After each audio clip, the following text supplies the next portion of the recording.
Tu as ton diplôme en poche, tu as suivi les règles, fait des sacrifices, coché toutes les cases, et pourtant tu galères aujourd'hui. La fin du mois a attendu, les dettes et très peu d'opportunités.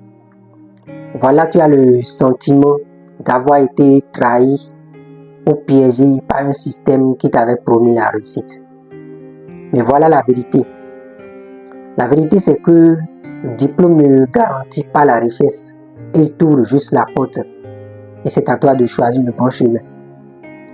Dans cette vidéo, je vais t'expliquer, te montrer de façon concrète comment passer d'un statut du diplômé fauché à celui d'un stratège de ta propre liberté financière. Ce que je m'apprête à t'expliquer n'est pas du bluff, je suis la preuve palpable.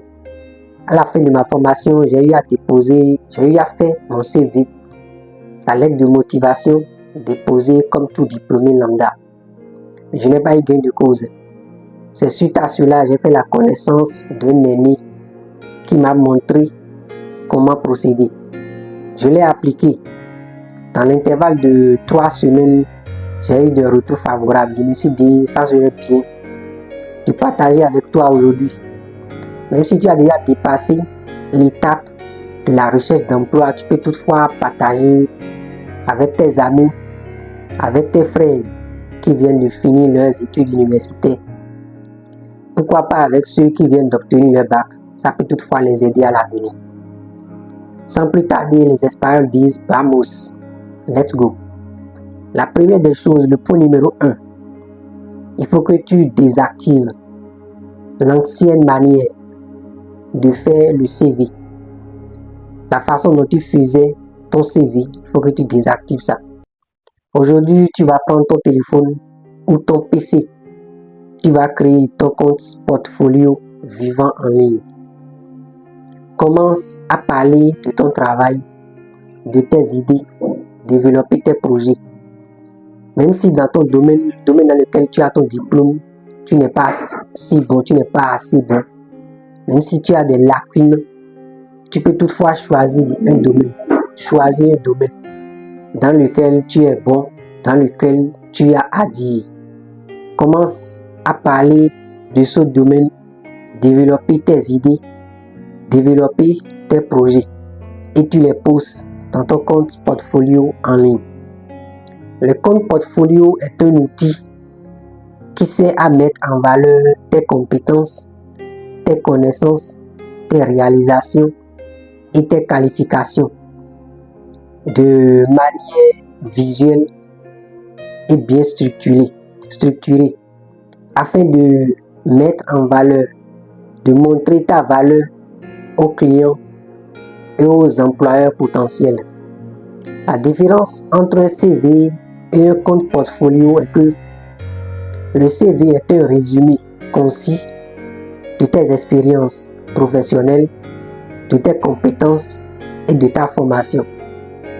Généralement, le CV est un document textuel d'1 à 2 pages, démontrant ton historique professionnel, tes compétences, tes réalisations et tes qualifications. Tandis que le compte portfolio est une collection d'exemples concrets de ton travail réalisé, mettant en valeur tes compétences et tes réalisations. Avec ton compte portfolio, tu as la possibilité de poster tes vidéos, des images, ton diplôme, des documents PDF, même tes sites web si tu en as. La petite remarque que je peux te faire est que le CV montre que tu as le diplôme, que tu sais faire ci, que tu sais faire ça. Mais rien ne montre que dans la pratique, tu es vraiment à la hauteur. Alors que le compte portfolio démontre pas seulement avec le diplôme, mais avec les vidéos et les images. Les vidéos de toi au travail comme en pratique, que tu n'es pas seulement limité au diplôme, que dans la pratique, tu es aussi bon. Le point numéro 2. On observe cela souvent chez ceux qui ont le master ou le doctorat. Ils se disent, j'ai fait telle année d'études, j'ai fait 5 ans, j'ai fait 7 ans. Je n'ai pas besoin de me minimiser avant d'avoir le travail. Il ne faut pas que quelqu'un qui a la licence se permette de me dire ci, de me dire ça. Ce que tu dois savoir est que les gens n'ont rien. Les gens s'en foutent même de ton diplôme. Ils n'ont rien à foutre que tu as fait 5 ans ou bien que tu as fait 7 ans d'études. Ils vont te recruter parce que tu es capable de faire un tel travail. Pour une petite anecdote, je ne sais pas si tu as suivi la vidéo de Weston. Weston a lancé un recrutement de 5 agents, mais c'est 20 personnes qui ont déposé leur diplôme, c'est 20 personnes qui ont postulé.